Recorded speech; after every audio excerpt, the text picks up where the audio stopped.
Here we're using again solving, okay, systems of equations through elimination using multiplication. So we're going to come out here. We did a lesson on Friday. I'm going to go ahead and continue over here, and we're going to work out some from here. Tomorrow we're going to do word problems, word problems, and word problems. So I'll do these four, and then this word problem here with you. We're going solving systems of linear equations using elimination by multiplication, okay? So basically we're going to get one of these things here, multiply it to make it look like the other one. Since this one right here, look at this.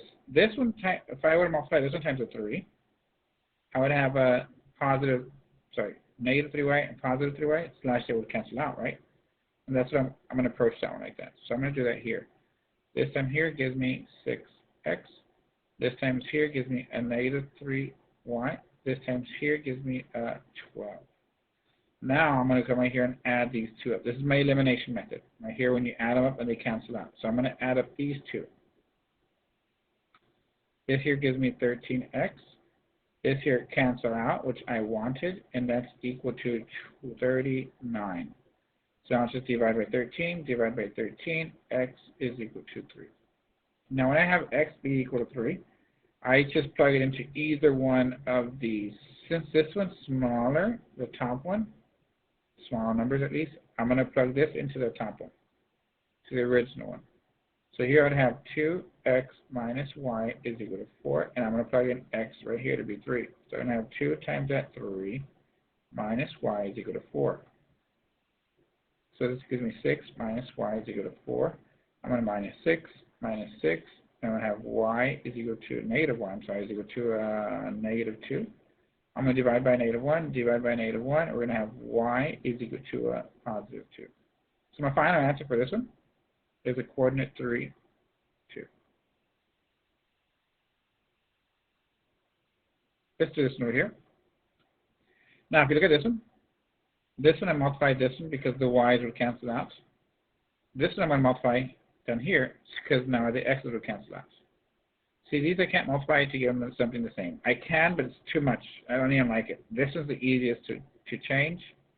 So I'm going to get this one and multiply by a negative 2. When I multiply this times negative 2, it gives me the opposite of this one, slash it'll cancel out. This times this, negative 2x.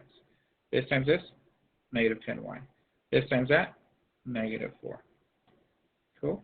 Now I'm going to bring the top one down right below it and have a positive 2x plus 7y is equal to a 1. I'm going to do the elimination method. These cancel out, giving me here negative 3y is equal to a negative 3. Divide by negative 3, divide by negative 3. We're going to go with y is equal to a negative, y is equal to a 1. Okay? Now, I plug this into either one of these. I think there's less work to do here, so I'm going to plug this one into that one, all right? So I'm going to bring that one down here. I'm going to have x plus 5y is equal to 2. Y, plug it in right there. We're going to have x plus 5 times 1 is equal to 2. X plus 5 is equal to 2. Minus 5 minus 5. X is equal to a negative 3. So in this situation, my final answer would be a negative 3. Negative 3. 1.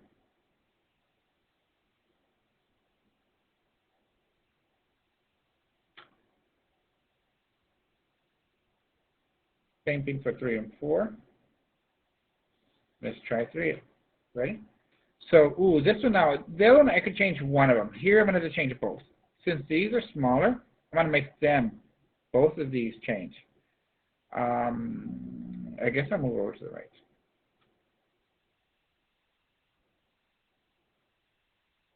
I'll do this work right here, and then I'll do this work right here. I'll show you what I mean. I'll multiply this one times something, multiply this one times something. I'll multiply this one times something to give these. You got this idea where they're positive and negative. I'll make the positives. I guess make the more positives bigger, right? So it doesn't matter actually. So I'll go positive first. This one times 3. I'll multiply this one times this one. It's going to give me a positive 6y. when I multiply this 1 times a negative 2, it gives me a negative 6y. So last these cancel out. I can make the x's cancel out. I really can. But since these are smaller, I would multiply by smaller numbers to get a smaller number. Do they have to go to 6? No. I'm making this one go to a 6, and this one go to a negative 6. I could make them to go to 12, 24, 18, 60. But since 6 is a smaller number, it keeps my number smaller. So I'm going to keep that in mind and try to go with the smallest thing as possible. This one here gives me 12x. This times this gives me 6y. This times this gives me negative 30. I better do this right. 1242. Pause. I'm going to pause because I actually need to do this. I can't myself.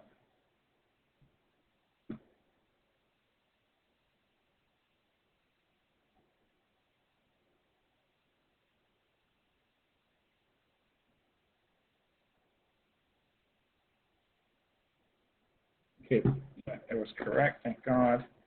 So then this next one here, I want to multiply this one. Times here gives me negative 10x. This times here gives me a negative 6y. You see, this worked out perfect. They're going to cancel out. This times this gives me a positive, negative times a negative positive, 34. Yeah, okay, perfect. Now, I'm going to add these up. Make sure this one is equal to this one is equal to that one. They're just written in bigger terms, and that's it. It cancels out here, 2x. These cancel completely out, equals this one here gives me, I'm going to say 3, 8, 8. So regarding that part, divide by 2, divide by 2. Ooh, this is a negative. More negatives than positives, yes. So then we go x is equal to a negative 4. Okay, now this one, I can plug it into one of these two or one of these two. I don't even want to approach it to these because these are just bigger numbers. Use one of these, the smaller one, I guess this 4x. So this 4x plus 2y is equal to a negative 14. And I'm going to plug this in right there. So I'm going to have 4 times a negative 4 plus 2y is equal to a negative 14. This gives me a negative 16 plus 2y is equal to a negative 14. I'm going to add 16, add 16. These give me 2y is equal to 2. Divide by 2, divide by 2, and there was y is equal to 1. There she is. From here, now I know my answer. For the coordinate, it's going to be negative 4, 1. Going once, going twice. There it is. Let's try this one over here. Change colors just so I don't get confused. Now, regarding this one, you see this one's already positive, this is already negative, or I mean vice versa. The same thing here. So I could make these go into 63. I really could. But if I can make these go to 6, you see how the numbers get smaller or stay smaller? I'm going to do that. So this I want to make to a 6, right? Again, because a 6 is a small number, the smallest number that they both go into. I can go into 12, I can go into 18, I can go into 24.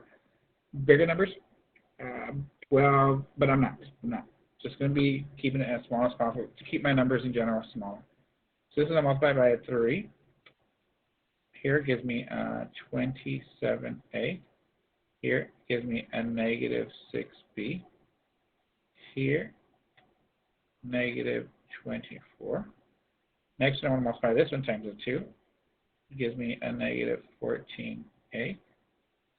Gives me a 6b, positive, negative, positive, okay, 24. Now I want to add these up, elimination style. These give me 13. This purposely cancels out, equals to 0. Okay, so that's easy. A is equal to 0. Well, how'd you get that? Well, you get it already. Divide by 13, divided by 13, A is equal to 0. Anything divided by, okay, 0 divided by anything is 0. Okay, that's it. Yeah, we'll go with that. Next thing is, what else do we have? A, we're going to plug that one into either one of these. I'll go with the first one. we go 9a minus 2b is equal to a negative 8. So we're going to go 9 times the 0 minus 2b is equal to a negative 8. 0 minus 2b is equal to a negative 8. What does that give me now? 0, 2, that's it. Negative 2b equals to negative 8. Divide by negative 2. Divide by negative 2. B is equal to 4. Final answer in this one is we're going to go with 0, 4.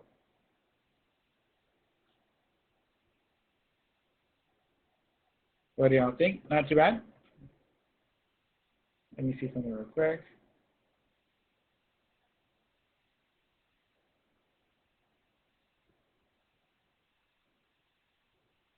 Okay, guys, let's go look at this one. A kayaking group with a guide travels 60 miles downstream, stops for a meal, and then travels upstream, same distance.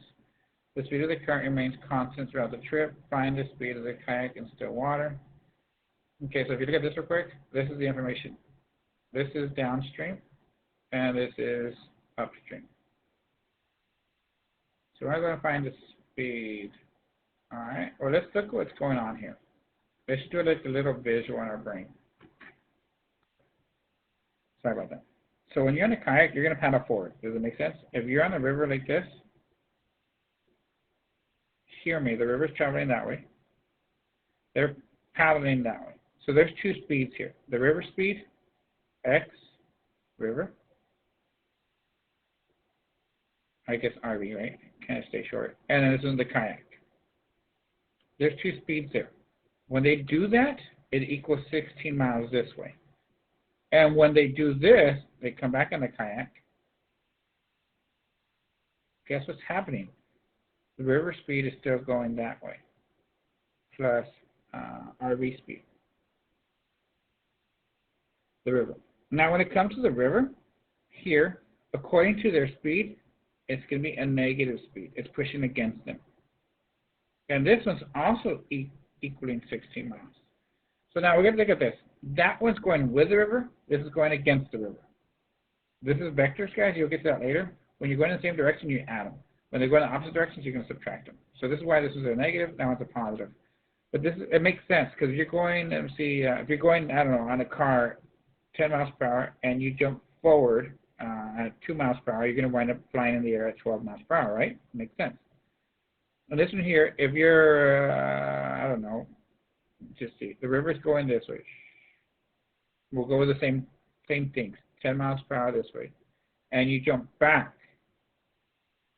You jump against the river. Well, your speed going this way at 10, and when you jump back this way at 2 miles per hour, you can see how you're still not jumping fast enough to go ahead and overcome the speed of the river. So this one would be, what, like at 8? So that's the idea behind this. So let's look at this one. How long did they go downstream? 2 hours. So the rate, 2 hours here and 2 hours here. How long did they go upstream? 4 hours. They went 4 hours here and 4 hours here. You got to be consistent because they did not go, how about this, the same speed going down and the same speed going up as far as time-wise, because to go down with the river faster, 2 hours. To go upriver, you're going to go against the river / take a little longer. So let me set these things up. I'm going to say this is X, this is Y. X, Y. You're okay? Let me set up the equations. So I'm going to go here, I'm going to go with 2X, 2 hours of the river speed plus 2 hours of the kayak speed is equal to 16 miles. Makes sense. Again, 4 hours of the river speed, and they're going against it. So we're going to take that off. And then we're going forward of 2 hours of kayak, my bad, 4 hours of kayak speed. Where I got these hours over here, okay? And they still went to 16 miles. So they went down 16 miles and they came back up 16 miles. So yeah, that makes sense like this, right? So let's go and solve this. Remember, this is the river speed. This is the kayak speed. Man, I can't do anything, right? Okay, so what I'm going to do, I'm going to get the top one here and multiply that one times the 2. So these can cancel out. So this would give me 4x right here, 4x, 4y, 32. Yeah, I think it works like that. These are here would cancel out. When I add these two up, cancel out, this gives me 8y is equal to 48. Divide by 8, divide by 8, we're going to go to y is equal to 6. Am I recording this? Okay.